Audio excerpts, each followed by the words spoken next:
Acompáñame por favor a esta presentación muy especial.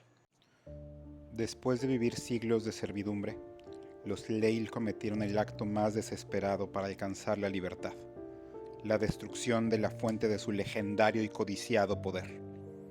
Así rompieron sus cadenas, pero se condenaron a una eventual extinción.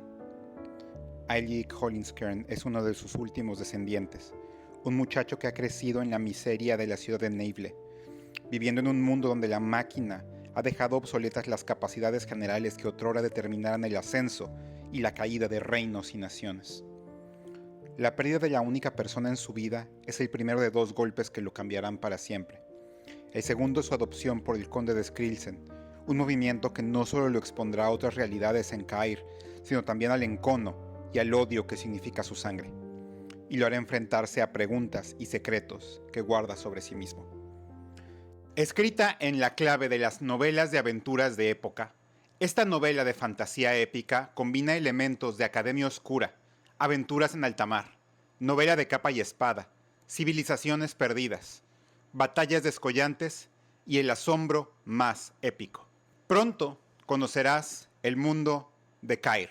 La intención no es que veamos el mapa con este nivel de detalle porque tendremos una sesión específica para ver el mapa, pero quiero contarte que este mundo, este planeta, es un planeta que lo ha visto todo. En este momento está entrando en una fase de furiosa industrialización y las capacidades generales, es decir, la magia, el arte arcano, han pasado a un segundo término, cuando en el pasado estas capacidades eran la voz cantante que controlaba el destino de naciones enteras. Una furiosa competencia, guerras, dominaciones, imperios y luchas. Pero una de estas capacidades fue destruida por sus usuarios. Como te puedes imaginar por esta sinopsis, esta es una novela que tiene la estructura, la escala, lo que en inglés se llama scope, las apuestas, es decir, los odds, de una novela clásica de fantasía épica, pero contiene en su world building, contiene en el flujo de la trama, la tecnología y la imaginería de una novela clásica de aventuras del siglo XIX. Como has conocido por este canal, yo soy el mismo tipo de fanático que soy por leer a Tolkien y a Gabriel Kay y a Michael Ende y a Erickson y a Sanderson y demás. Soy el mismo nivel de fanático por ellos que soy fanático de Dumas, de Salgari, de Stevenson, de Anthony Hope, de Rafael Sabatini, de los grandes autores de las novelas de aventura clásicas. Y lo que hice fue hacer un mashup entre estos dos géneros. Por eso vas a ver mucho que mi principal idea es que esta es una fantasía épica como nunca la has visto antes. Por eso hoy quiero responder una serie de preguntas frecuentemente hechas como facts del libro, para que platiquemos un poquito de él y con eso sepamos acerca de qué es lo que viene por acá. La primera pregunta que alguien me parece hizo por ahí es ¿de dónde viene el título del libro? Un refulgente mundo ignoto, que tiene dos adjetivos. Este libro es una adaptación de una de mis líneas, sino es que mi línea favorita de mi poema favorito, que es el Ulises de Tennyson, que probablemente me han visto recitar en algún TikTok o algo por el estilo. Este poema que nos cuenta la vida de Odiseo, que ha regresado a Ítaca y que está aburrido y cansado de su vida al haber regresado, por tanto no es apto para los fanáticos del musical epic. Tiene una línea que dice I am a part of all that I have met, yet all experience is an archway through glimpse that untraveled world, whose margin fades forever and forever when I move. Soy parte de todo cuanto he conocido, pero toda experiencia es un arco a través del cual refulge ese mundo ignoto, cuyo margen se desvanece a medida que avanzo. Esta línea me fascina, me encanta y de aquí saqué completamente el título del libro. Pude haberle puesto para que sonara más sencillo ese mundo ignoto, pero ese nombre ya estaba registrado para una memoria de montañismo en inglés. Entonces decidí hacerlo así. Punto número 2. ¿Cómo escribiste este libro? Como saben, y espero que no haya sido tanta sorpresa, casi alguien que es muy fanático de leer eventualmente se le va a ocurrir después de poner a inventar en su cabeza este tipo de historias. Y pues yo no fui la excepción, definitivamente. Yo empecé a desarrollar este mundo cuando era muy chico, probablemente cuando tenía 12 o 13 años. Obviamente con un enfoque mucho más infantil, o por lo menos lo que pensaba cuando tenía esa edad. y las influencias que tenía en esa edad. Y esta novela en particular la empecé a escribir cuando había terminado, recién terminado la universidad o iba a la mitad de la universidad. La terminé en 2013. Sin embargo, la dejé en barbecho los siguientes 10 años, no completamente abandonada, sino que en mi cabeza iba desarrollando poco a poco a medida que iba leyendo más y más fantasía, un poco más del world building de la misma.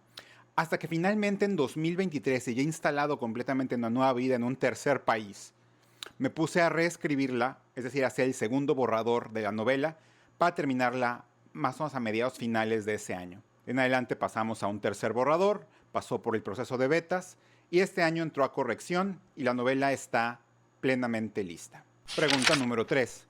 ¿Cuáles son tus influencias principales como escritor y de dónde son las influencias que vienen en este libro? Este libro en particular, esa es una de las preguntas que más ganas tenía de hacerme o de contarles. Es una novela, como les dije, que tiene la ambición, el scope, la estructura, tipo de magia de una novela de fantasía épica, escrita como una novela de aventuras que bien pudo haber sido escrita en el siglo XIX. Mis influencias de fantasía, por así decirlo, obviamente, como saben, muchos Sanderson, sobre todo su manera de plantear, estructurar la historia, sobre todo la estructura, vienen mucho de lo que he aprendido de Brandon Sanderson. Pero los temas, el estilo de prosa, la forma de reaccionar de la gente ante los devenires históricos que tienen, viene completamente ya sea de la manera en que Erickson maneja sus temas o que Guy Gabriel Kay, que saben que soy fanatiquísimo de Tigana, lo hace. Por la parte de la imaginería propia del libro y los elementos de la trama, viene mucho más de la parte de aventuras. Básicamente, La Isla del Tesoro de Stevenson, cuya adaptación de ciencia ficción de Disney es mi película favorita de Disney por mucho. La Sociedad de los Poetas Muertos, ligeramente aparte de Academia Oscura. El Prisionero de Senda, mi novela de aventuras favorita. Y elementos de novelas de Salgari, por ejemplo, El Conde de Montecristo, sobre todo en la época que busco retratar, o en la época similar en este mundo de fantasía. Y también de El musical de los Miserables, un poquito guiños a la Odisea misma en los personajes. Obviamente eso es mucho más remoto, que va más allá del título. Y también de ciertas películas de Disney que salieron cuando yo era niño, que yo me di cuenta de su influencia hasta que dije, no, esto sí se parece un poco. Entonces, esas son mis influencias. Pregunta número 4. ¿Qué nos puedes contar de tu personaje principal? Voy a hacer un video cuando hagamos la revelación de la portada hablando de los personajes principales del libro, porque ahí se los quiero mostrar a ustedes.